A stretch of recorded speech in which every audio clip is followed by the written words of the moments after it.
Chicken ಉಂಟಿದಾರಲ್ಲಿ chicken ಎಲ್ಲ ತೊಳೆದು ready ಆಯ್ತು. ಇದಕ್ಕೆ ಉಪ್ಪು ಹಾಕುವ. ಈಗ ಒಂದು 2 ಚಮಚ ಹಾಕ್ತೇನೆ, ಮತ್ತೆ ಬೇಕಿದ್ರೆ ಹಾಕ್ಬೋದು. 1 ಚಮಚ ಅರಶಿನ ಹುಡಿ, ಚಿಕ್ಕ ಚಮಚ ನೋಡಿ ಈ ಚಮಚದಲ್ಲಿ. ಎಷ್ಟು ಬೇಕು ಇದಕ್ಕೆ ಹಾಕ್ಲಿಕ್ಕೆ ಮಸಾಲ ಅಂದ್ರೆ ಇದು ಟೊಮೆಟೊ ಈರುಳ್ಳಿ ಎಲ್ಲ. ನಿಮ್ಗೆ ಬೇಕಿದ್ರೆ ಈ ಟೊಮೆಟೊ ಈರುಳ್ಳಿ ಎಲ್ಲ ಫ್ರೈ ಮಾಡಿದ ನಂತರ ಈ ಚಿಕನ್ ಹಾಕ್ಬೋದು. ನಾನು ಎಣ್ಣೆ ಅಂತ ಹಾಕುದಿಲ್ಲ ಇವತ್ತು, ಎಣ್ಣೆ ಹಾಕದೆ ಪದಾರ್ಥ ಮಾಡುದು. ಅದಕ್ಕೆ ಬೇಕಾಗಿ ಈಗ ಹಾಕುವ. 1 ಹಸಿಮೆಣಸು ನೋಡಿ ತುಂಡು ಮಾಡಿ ಹಾಕಿದ್ದೇನೆ. 1 ಈರುಳ್ಳಿ ಉಂಟು ದೊಡ್ಡದು, 2 ಟೊಮೆಟೊ, ಸ್ವಲ್ಪ ಕೊತ್ತಂಬರಿ ಸೊಪ್ಪು, ಶುಂಠಿ ಬೆಳ್ಳುಳ್ಳಿ ಪೇಸ್ಟ್. ಇದನ್ನು ನಾನು ಜಜ್ಜಿ ಮಾಡಿದ್ದೆ. ಈಗ ಬೇಯಲಿಕ್ಕೆ ಇಡುವ. 1/4 ಗಂಟೆ ಬೇಯಬೇಕು. ಸ್ವಲ್ಪ ಮಸಾಲ ರೆಡಿ ಮಾಡುವ. 1.5 ಚಮಚ ಸೋಂಪು ಉಂಟು, ಸ್ವಲ್ಪ ಮೆಂತ್ಯ, ಸ್ವಲ್ಪ ಕರಿಮೆಣಸು, ಸ್ವಲ್ಪ ಲವಂಗ, 10 ಲವಂಗ, 2 ಮುಗ್ಗು ನೋಡಿ ಸ್ಟಾರ್. ಇದು ಏಲಕ್ಕಿ, ದೊಡ್ಡ ಏಲಕ್ಕಿ ಒಂದು. ಇದು ಬೇಕಂತ ಇಲ್ಲ, ಇಲ್ಲದ್ರೆ ಕೂಡ ಆಗ್ತದೆ. ಕೆಲವರ ಹತ್ರ ಇದು ಇರುದಿಲ್ಲ.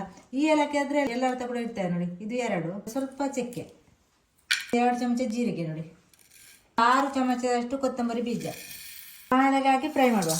ಎಣ್ಣೆ ಅಂತ ಹಾಕ್ಲಿಕ್ಕಿಲ್ಲ, ಬೇಕಿದ್ರೆ ಎಣ್ಣೆ ಹಾಕಿ ಕೂಡ ಫ್ರೈ ಮಾಡ್ಬೋದು. ಸ್ವಲ್ಪ ಫ್ರೈ ಆದ ನಂತರ ಸ್ವಲ್ಪ ಮೆಣಸು ಹಾಕ, ಒಂದು 15 ಮೆಣಸು. ಇದು ಖಾರ ಇಲ್ಲ, ಅದ್ರ ಬಗ್ಗೆ 15 ತಗೊಂಡಿದ್ದು ನಾನು.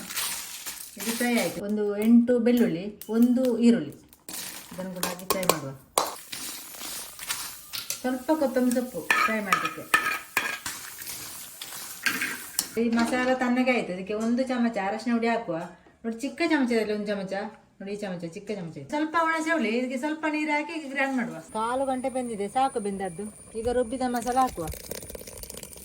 ನಿಮಗೆ ಗ್ರೇವಿ ಜಾಸ್ತಿ ಬೇಕಿದ್ರೆ ಇದಕ್ಕೆ ತೆಂಗಿನ ಹಾಳು ಹಾಕಿದ್ರೆ ಆಯ್ತು. ತೆಂಗಿನಕಾಯನ್ನು ತುರಿದು ಅದನ್ನು ಹಾಳು ತೆಗೆದು ಹಾಕಿದ್ರೆ ಗ್ರೇವಿ ಜಾಸ್ತಿ ಆಗ್ತದೆ. ಈಗ ಇದು ಕುದಿ ಬರಲಿ ಚಂದ ಮಾಡಿ. ಈಗ ನೋಡಿ ಚಂದ ಮಾಡಿ ಕುದಿ ಬಂತು. ಗ್ರೇವಿ ಸ್ವಲ್ಪ ದಪ್ಪನೇ ಉಂಟು ನೋಡಿ. ಇಲ್ಲಿ ಕೊನೆಯದಾಗಿ ಸ್ವಲ್ಪ ಕೊತ್ತಂಬರಿ ಸೊಪ್ಪು ಹಾಕುವ. Chicken puli munchi ready. ತೆಂಗಿನಕಾಯಿ ಹಾಕಿದ್ರೆ ಗ್ರೇವಿ ಆಗ್ತದೆ. ಇಲ್ಲ ಚಿಕನ್ ತಂದರೆ ಎಣ್ಣೆ ಹಾಕದೆ ನೀವು ಸಹ ಇದೇ ರೀತಿ ಟ್ರೈ ಮಾಡಿ ನೋಡಿ.